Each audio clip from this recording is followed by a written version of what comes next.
در برابر این سیومین چیزی که اخلاق حسنه را بزرگ میکرده یا اخلاق حسنه را قوی میکرده، ما آدمایی به تربیت میشیدیم، نام این بوده تسلیم به امر خدا. خیلی انسانی در کاره که در امر خدا تسلیم شود. حضور نبی کریم صلی الله علیه و سلم یک مرد میبینه، جناب پیغمبر صلی الله علیه و سلم میگه که من فقیری را دوست میدارم، نمیخوام که به دولت باشم، بیماری را دوست میدارم، نمیخواهم که سالم باشم.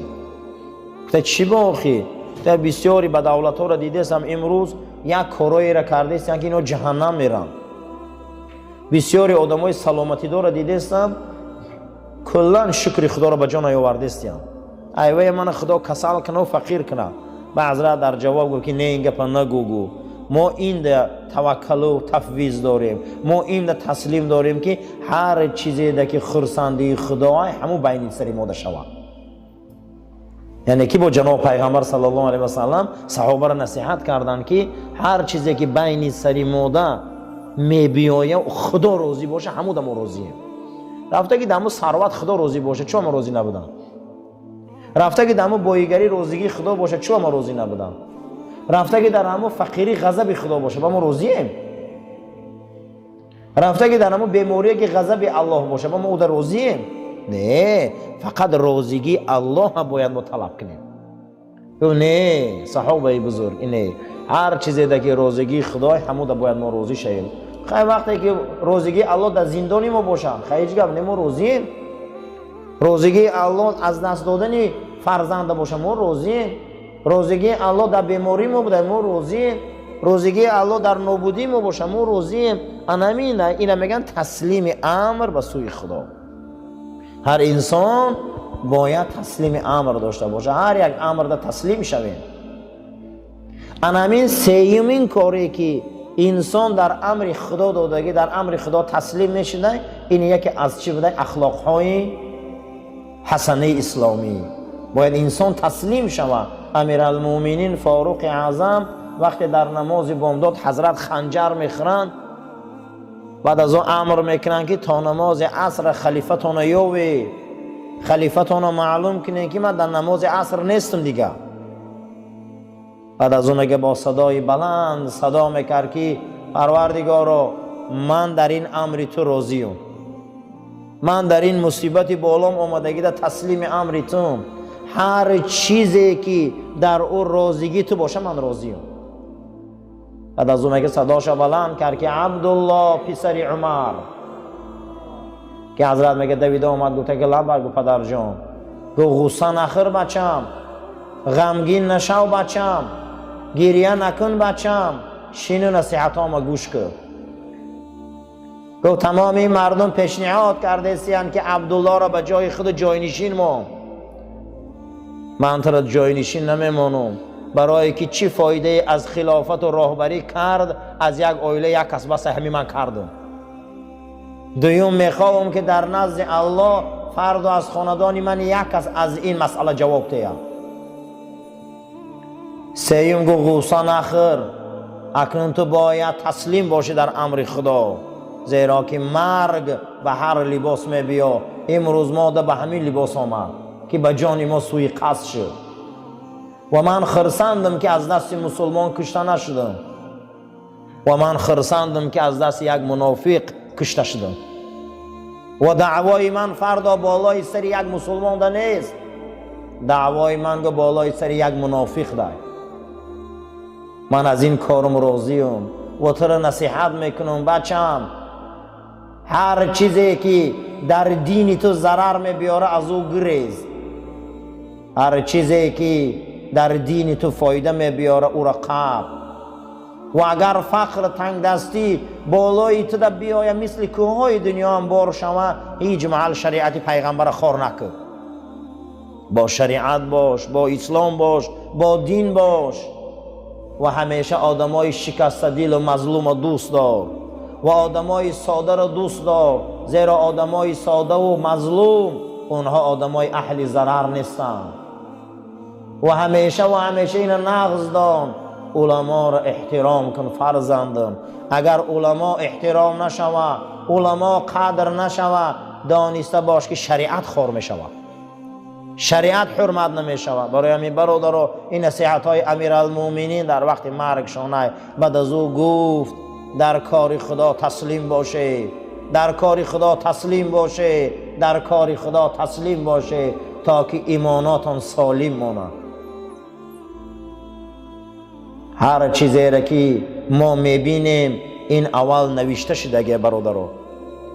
رسول اکرم صلی الله علیه و سلم فرمودند 50,000 سال پیش از آفریدن زمین و آسمان خداوند چیزی که بالای سر آدم دمی آمد او را نوشت، ولی 50,000 سال پیش از آفریدن زمین و آسمان.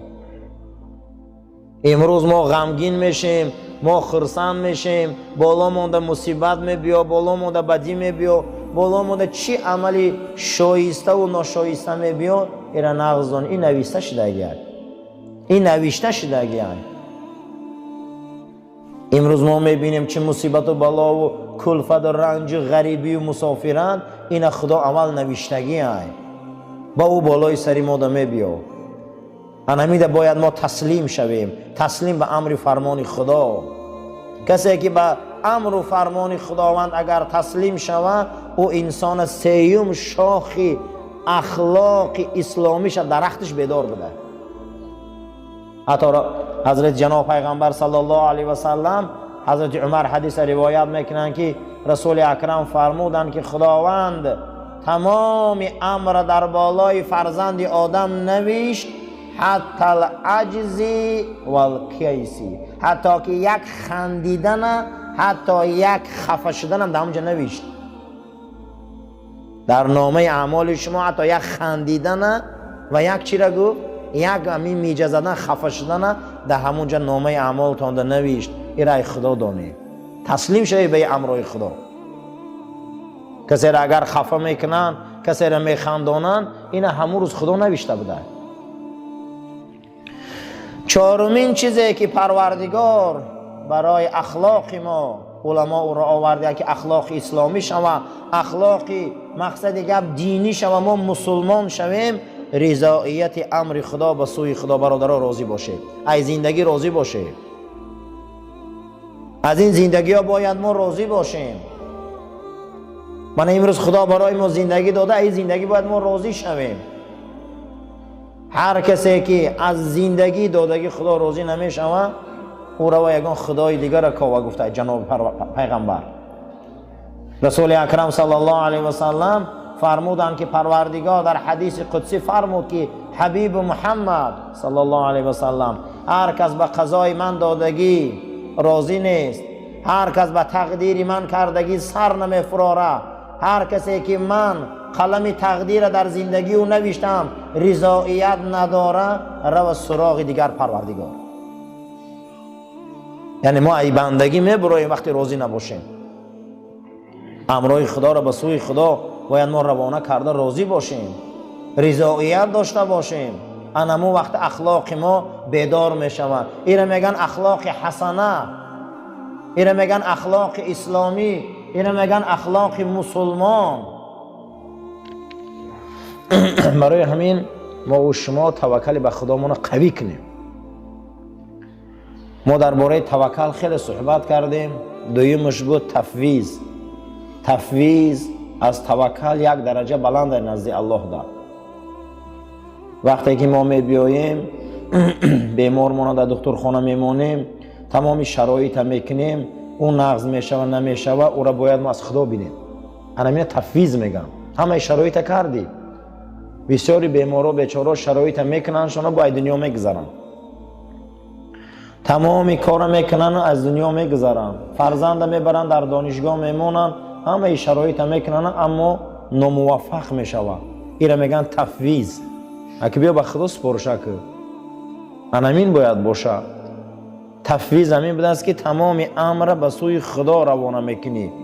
جود جوانمردی میبینی، سخا تیندگی میبینی، صدق راستی میبینی، کذب دروغ میبینی، فریب میخوری، شکست میخوری، غلبه میکنی.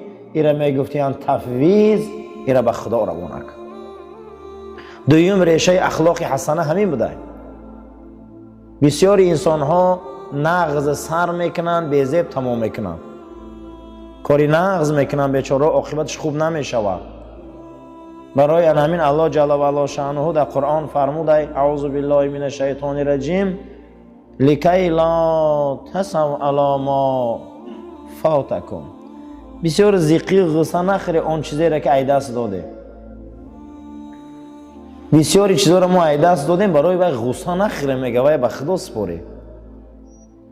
من یاشیمون رفت، جوانیمون رفت، شانس و کارهای خوب داشتیم از دست رفت، بسیاری چیزا داشتیم همین چیز ای دست رفت. زیق نشوید.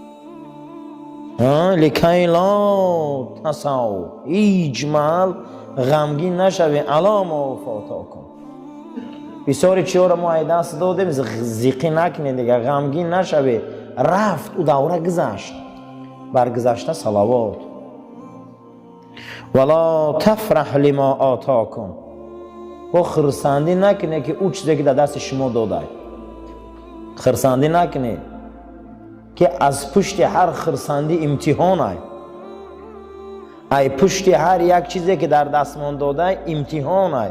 شاید همین فرزندامون امتحان ما شوند، شاید همین پولی دادگی خدا در ما داده امتحان ما شود، شاید همین دنیایی که ما داده با امتحان ما شود. ایدم خرسندی نکنه، خرسندی نکنه. میگه بسیاری در خدا شاید که هر چیز آخرت شه انجام شه چی گپ می شود امتحان شه نتیجه شه به نظر گیریم.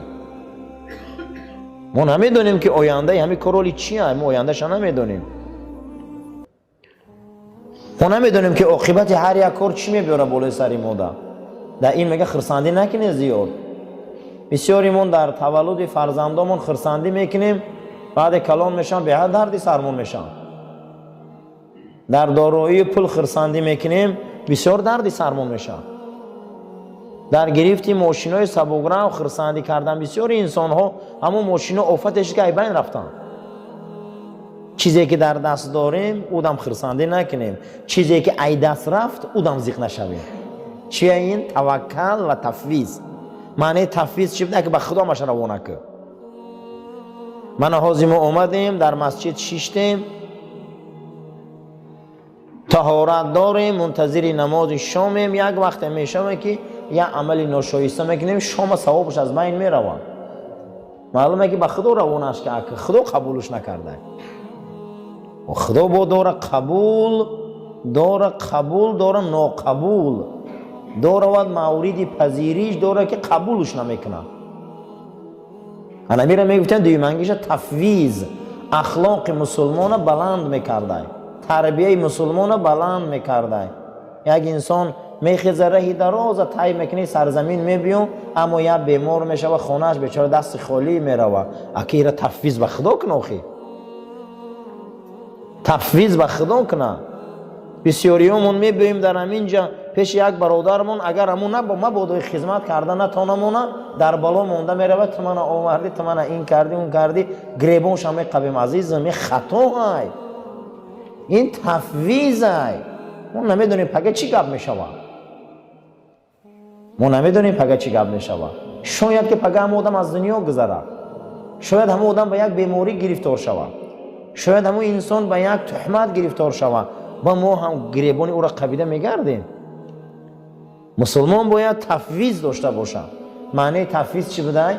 چی کاری را که میکنی و کردی با نتیجه و آخرت و عاقبت و خدا طلب کرد. که پروردگار مهربان نسبت این کار چی میگه؟ پروردگار مهربان نسبت عمل چی عمل اجرا میکنه؟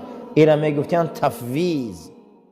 وقتی که دو همسایه جنجال شدن پیش رسول اکرم آمدن برای آبی جویبار.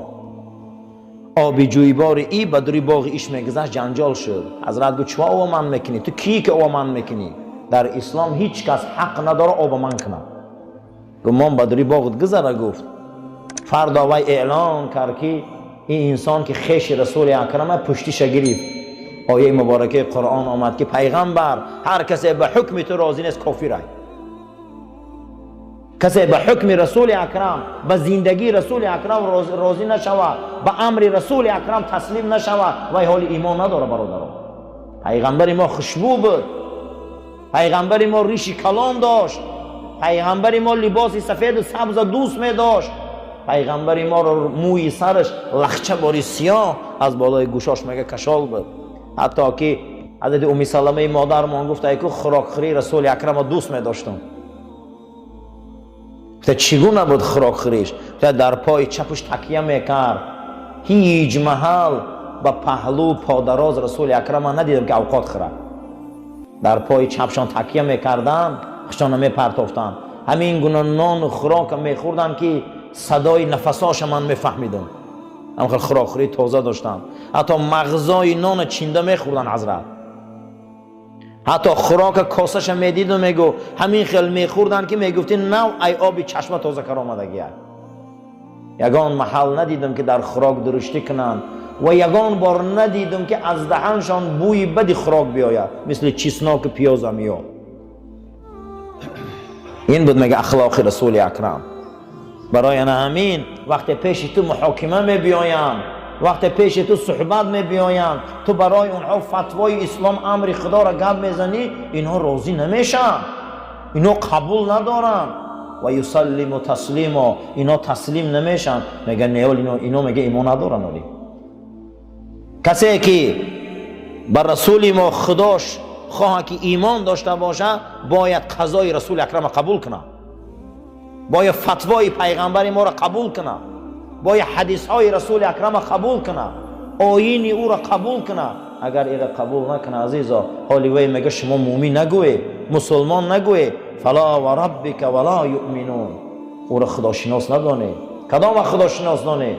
وقتی بین شما در شجره و جنجال میشه و میبیایه، این رسول الله قطعی آیینش برای شما جواب میده سوالات آنده و شما با قبول نمیکنه، قانع نمیشه، قبولش نمیکنه، رد میکنه. این ده میگه شماختان اهل ایمان ندانه. و یسلم و تسلیما، ما باید قضای الهی ده و قدر الهی ده راضی باشیم. حضرت علی درباره تقدیر گپ میزند که دیوال کفیدگی بود جمید، ایتگی دیوال گریخت. با گفتن نه ساده علی آخه دیوال جو قدر تقدیر ده بحث کردستی، چی به میگریزی وقتی تقدیر ده ایمان داری؟ گو ای تقدیر به سوی تقدیر میگریزیم، اما گریختن هم ده تقدیره، اما گریختن هم ده تقدیره، ای سیل دور شدن هم ده تقدیره، ایمو بیماری هایی که مسکه میگرتیم همو هم ده تقدیره. یگان ای تقدیر بیرون نیست. فقط ما کوشش کنیم که در چیزی که امر خدا نیست او هم در تقدیر مونه، در او چیز امر خدا نیست او احتیاط کنیم، برای رزق کار کنیم، نه که حریص نباشیم. جناب پیغمبر صلی الله علیه و سلم میگفتند که الفقر فخری. پیغمبر میگه که فقر کمبغلی فخری منه. ای در دیگر حدیث چون گفتند که مسلمانی فقیر مسلمانی کامل شده نمیتونه. این دو حدیث جنگ میشه که در این حدیث گفته است که پیغمبر فقر فخری منه، در این حدیث گفته که مسلمان فقیر ایمانی کامل نداره. او بیچاره در این نمازش نمیدونه زندگیش ای کجا گذاره، اما روزاش هم ای کجا گیره، بیگا میره ای کجا کنه، چیکار کنه بیچاره. همین آدمی فقیر دست به چند کار میزنه، چخیل میشه. این پیغمبر خدا گفتن که فقر منه معنیش اینه که بنده چیزی که تو داری این ابدی ندان، این فقیری. خیلی نیکی آخه لباسی خشرو نپوش و دوخی خشرو نزن، اوقات خشرو نخور، خانه خشرو نک. این نیست، این نیست عزیزا، این نیست. یعنی چیزی که داری امور ابدی ندان، ماشین ابدی ندان، رفیق ابدی ندان، پول ابدی ندان، خانه ابدی ندان. همین فقر گفته فقری منه. او فقری که آدمو باور کنه برادرو، آدمو پوچن برای پگشون تکیهگاه ندارن، یک پوچی، یک کارای بی‌معنی، یک دنیا بیزاری، یک پوستین کهنگی، یک لباس بویناک. این کفره، این کفره. در بوی دوخی رسول الله مردم مست میشه، در دندانهای رسول الله را تماشاش صحابه مست میشه. از این انس ابن مالک میگه دندانهای رسول اکرم رنگ جاله سفید بودن. ریش حضرت بالای کنده سینه‌شان را پوشانده بود، کرته های کرباسی میپوشید، میگفتی که پهلوان در بین صحابه.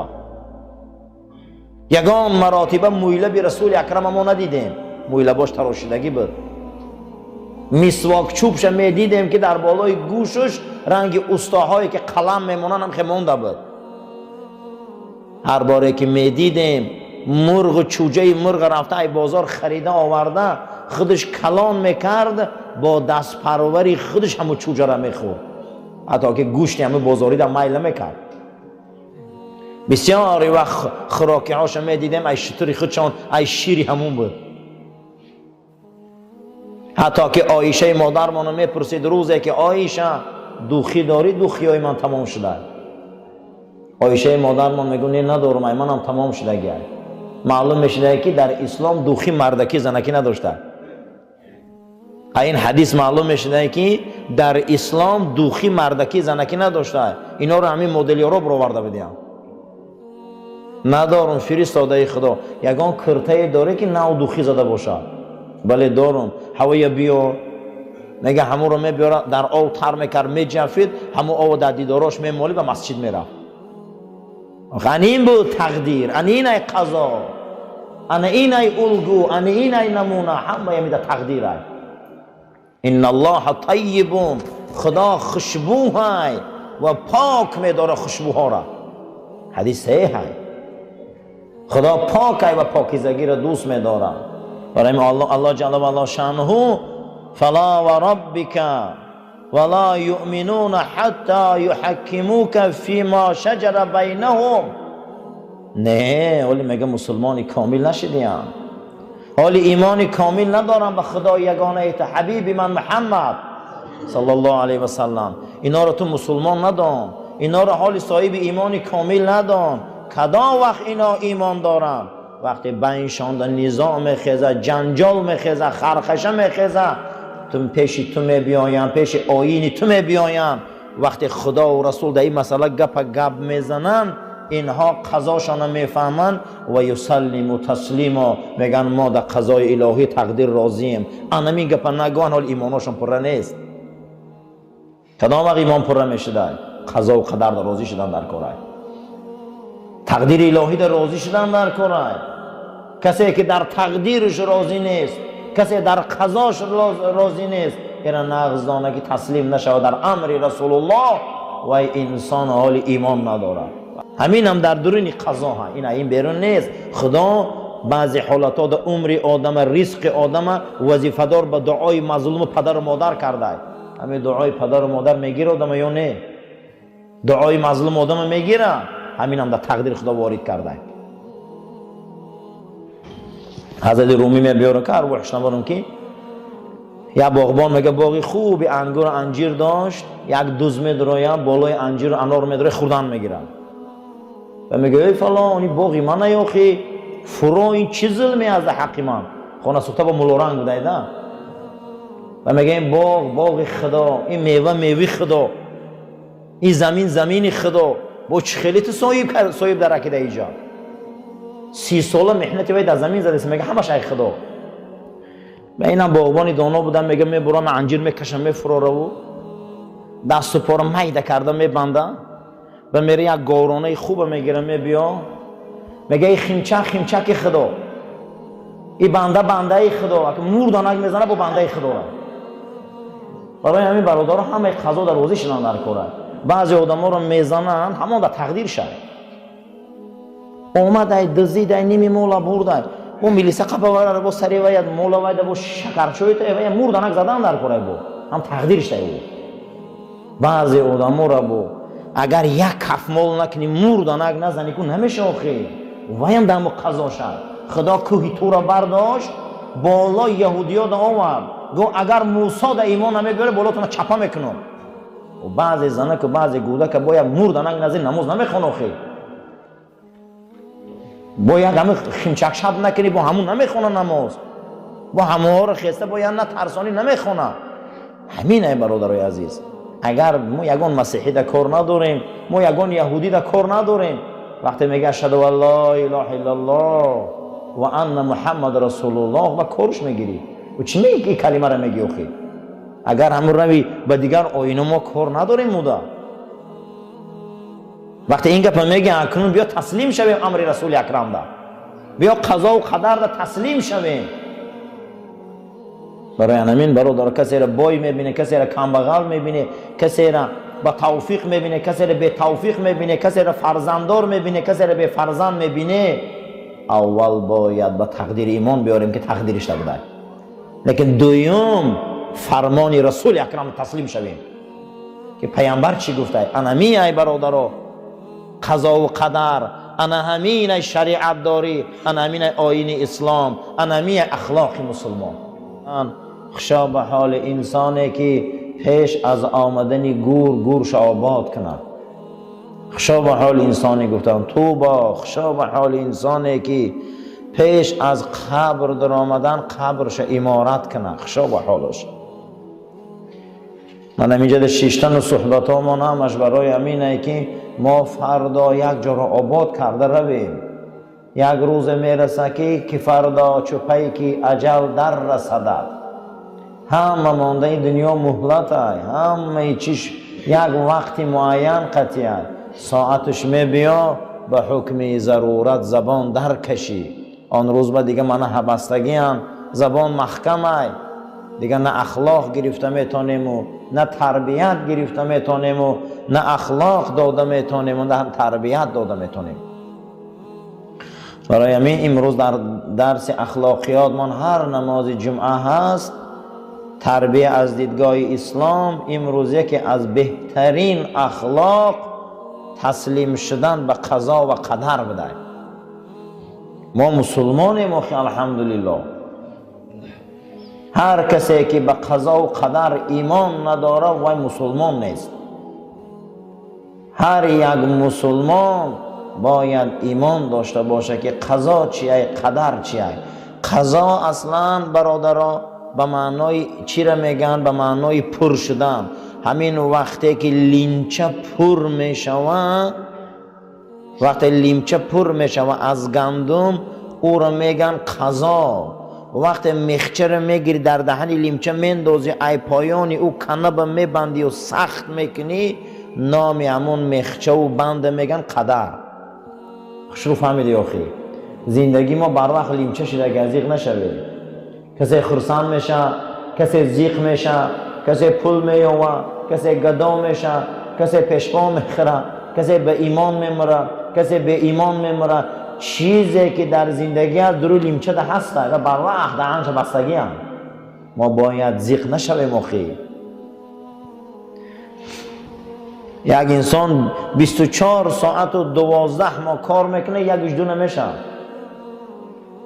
خدا چی کار کنه؟ از روی حکمت میکنه. بیچاره یک انسان 10 سال دعا میکنه یگانش تغییر نمیشه. حضرت موسی خطی آدم میگه در عالم روح در زمان کلیمیش زنده بودنش بحث کردن. گفتن انت آدم، تو پدری ما آدمی؟ گفت بله. گفت تو سبب شدی ما جنت برآمدیم. تو اگر همون درخت چقه نمیشتی ما در عذاب نبودیم. حضرت موسی میگه حضرت آدم پدر مونده، پدرش پدر شونده، بسیار بلند روی کردن. موسی بسیار سرجهل بود. حضرت موسی قهرناکترین پیغمبر بود. اما قهر قطعی همون جوان قبطی را یک مشت زد که مرد. همون جوان مصری را یک مشت زد مرد. موسی بسیار قهرش بلند بود، تیز بود. از بعضی علما رو بینید تیزن. حضرت موسی هم خیلی پیغمبر بود. همون جوان قبطی را بسیار حد گذرون که یک مشت زد جانش برآمد. همون جانش برآمدن در روز قیامت نزد خدا در شفاعت کردن نمیتونست که ما یک خطا کردم. و این نباشه از روی جان میام همین خیلی همین کار کرد. یک آدم یا آدم شوخی هم خیلی میکنه یا از روی چیز مقصدش این نیست، قصدی وای کشتن نیست. روز قیامت میگفته پروردگار من شفاعت کردن نمیتونم اخی، من یک کاری خطا دارم، همون جوان قبطی را یک مشت زدم مرد. انمی کاری کردگیش شفاعت کردن نمیتونستن، اما رسول الله می کار کردگی نیستن. پیامبر ما عمرشان بسیار حلیم بودن، مهربان بودن، برای می خداوند تاج شفاعت داد شونن. اگر که ادبگاه محبت ناز و شوخی برنامه آره درگاه خدا شوخی ندارن. بزرگا رو بینید چه احتیاط میکنن. حضرت آدم ده میگه بلندروی کرد، حضرت آدم میگه سکوت کردن، بعد از او سرشان برداشتن گفتن انت موسی، تو موسایی، تو همون نازنین خدایی که به جبرائیل گپ میزنی. بسیار وصف تا فهمیدیم. خدا ده تو الواح داد، تورات دادن. و بله و در تورات چی خواندی نسبتی آدم علیه السلام؟ گفت 40 سال پیش از آفریدن آدم من در تورات خواندم که ولی آدم در زمین وجود نداشته. خدا مخلوقی را خلق میکنه با نام آدم، او را جنت میدراره، آدم از او درخت میخوره به اختیار خودش. آدمی که خدا او را نزدیکترین مخلوقش خلق کرده، او را عاشق محبوبه، آدم پروردگارش نافرمانی میکنه. من خواندم گفت بنابر سبب اختیار خودش ای جنت میبراید. این در مقدرات آدم بوده، همی چی که خودش اختیار میکنه، همش ای تقدیرش بوده. گو ای چی بوده؟ گو ای تقدیر. گو چون من سرزنش میکنی؟ آخرت تقدیری منده بوده همین چیز. میگه در همین حالتی که تقدیر ده که گفت موسی پایان آمد، آدم موسی ده میگه بلند دلیل آورد. یکی از اخلاقهای مسلمان امروز قضا و قدر ده ایمان آوردن است. حضرت امام ابو حنیفه گفته است که هر کس که قضا و قدر ده ایمان بیاره، او انسان از جقیش قلب، از دودیلگی و شکاکی و بی‌معنی خلاص میخوره.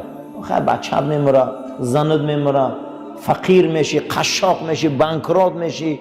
حتی حضرت عمر رضی الله تعالی عنه گفته بود است که خداوند تقدیر خلایق نویساند 50,000 سال پیش از آفریدن زمین و آسمان. چند سال پیش نوشته بوده؟ 50,000 سال پیش از آفریدن زمین و آسمان تقدیر خلایق نوشته بوده است. حتی یک خندیدنشان گفت، حتی که یک غمگین شدنشان هم نوشت. ما باید مسلمان ها تسلیم شویم. آخی تقدیر وصفه، مجبوری نیست که مثال عبدالله همین روز مسجد می بیایه حتما. نه، وصف کرده اگر که عبدالله فلان سال به دنیا می بیا، انم خیلی مسجد بنیاد می شوه، به اختیار خودش مسجد می بیا، به اختیار خودش در صفا می شینه. خدا در بین 18,000 عالم یگانه مخلوقی که او را اختیار داده ای آدم است. غیر آدم یگان مخلوقش اختیار نداره. ما دا اختیار داده گه خدا. دیگر هر یک تی او را خداوند با واسطه گن اداره میکنه. با واسطه چی اداره میکرده؟ یا شیر میبیا، چند بچه میمونه، چند زن میگیره، چند قدر آهو را میخوره، چند قدر حیوانات میخوره، کجاها را میگیره، راهبری میکنه، بچه دیگر جاندارا را میکشه. کارش درسته، یگان کارش خطا نیست. فردا نزد خدا هم جوابگری نداره و ایوی گن کار میکنه. اما آدم نه، یا هر قدمش جواب میده، برای که آدم ده خدا اختیار دادگی، گن دادگی نیست. برای همین ما جنت داریم، دوزخ داریم. آخی یکی از بزرگترین اخلاقا نزد پروردگار ده این تسلیم شدن چی بوده؟ تقدیر، قضا. قضا اصلا چی بوده؟ به معنای پر شدن. به معنای چی؟ پر شدن. همین لیمچه را گندم میگیری پر میکنی و به دهنش چیکار میکنی؟ مشت میکنی. بعد میخ خیلی میدراری، ایتگی میخ کنه با چیکار میکنی؟ تاب میتگی گندم نریزه. همون میخ کنه با عرب تقدیر میگه.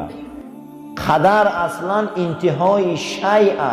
من همین ورق دیدم، من همین قضا ورق از اینجا نقطهش سر میکنی به این نقطهش میبیایی، این نقطه به این نقطه تقدیره، یعنی که تمام شدمی. درونی ده سفیدی و نوشتن گیره که میبینی ایره قضا میگم، یعنی خدا ما را بر وقتی قضا و قدر کرده. لیچه ما را بستگی ایو. ما کی به دنیا میبیاییم، چی میخوریم، چی میپوشیم، چی عمل میکنیم، چی حرکت میکنیم، در آیین ما مسلمان ها همش ای جانب خدا هست. فقط ما او را کسب میکنیم. حتی که یک انسان میخیزه لبش میماله، یک انسان میخیزه سرش شانه میکنه، همه این خدا قدر کرده، این تقدیر کرده. این فقط خیسته همیاره کسب کردسته، این بروان خدا خلق کرده. ما میخیزیم میریم تورات کردیم آمدیم در این شام شیشتیم، این خدا با بروقتی خلق کرده، ما کسب کردیم میرم. ما آفرنده فعلا نیستیم، ما هیچی نیستیم، ما فقط اداره میشیم از جانب او. کسی همین ده ایمان بیاره برادر، او اخلاق اسلامی داره، او مسلمانه. کسی گوه که نه همه این بنده می آفره و ای دین می برو. ما رنگ دیگر فیلسوفا و دیگر دین مقصد دیگر آینای به معنی اقباری نیستیم که ما می آفریم همینه، همه این الله می آفره. ایره می گفتن چی؟ قضا و قدر. یکی از بلندترین اخلاق مسلمان ایمان داشتن به قضا و قدر بوده است. امروز لقمه گرم خوردی، خانه داری، در داری، ماشین داری، توفیق داری، هدایت داری، پیشروی داری، نعمت و بزرگی داری، این در تقدیرت قضا کرده بوده خدا تو را، قلم رفته بوده. اگر نداری، فقیری داری، بیماری داری، رنج داری، مصیبت داری، هیچی نداری، این دم راضی شو بنده که این قضا در رفته بوده است. از همه چیزی بد در قضای الهی این حرص است. چه عزیزان؟ حرص. هر کس باید برای زنش کار کنه، برای کودکش کار کنه، برای زندگیش کار کنه، باید حرص داشتگی باشه. این کفره. معنی حرص چیه؟ تشنه بودن، هیچ محبت چه دنیا نمیکنه. حرص چیه؟ ما را از طاعت دور میکنه، از خدا دور میکنه. این هم در تقدیر است. میگه خدا این در امر نکرده، خدا زن آفریده، امر نکرده که به نکاح خوش شو. خدا مار آفریده، امر نکرده که پیش مار دست دراز کن که تر زهرآلود کنه. خدا کژدم خلق کرده، تقدیر ما در آورده، امر نکرده که رو دست در او زهرآلود کن. خدا بسیاری چیار آفریده، نه که امری او در منع کرده. برای همین همه این در تقدیر ما هست. روزای جمعه ما درسای اخلاق و تربیت داریم. هر مسلمانی که تربیت نداره ایمانی او ضعیفه. هر مسلمانی که تربیت نداره نماز او ثواب نداره. هر مسلمانی که تربیت نداره روزه او ثواب نداره. روز قیامت نماز هم وزن میکنن، تربیت هم وزن میکنن. روز قیامت روزه رو وزن میکنن، اخلاق و تربیت هم وزن میکنن. پیغمبر صلی الله علیه و سلم در حدیث صحیح فرمودند که یگان چیز وزن‌تر روز قیامت از تربیت اخلاق ندیدم وزنش وزن. نماز نگفتن، حج زکات نگفتن، تربیت گفتن. خشا به حال مسلمانی که اخلاق و تربیت بلند داره.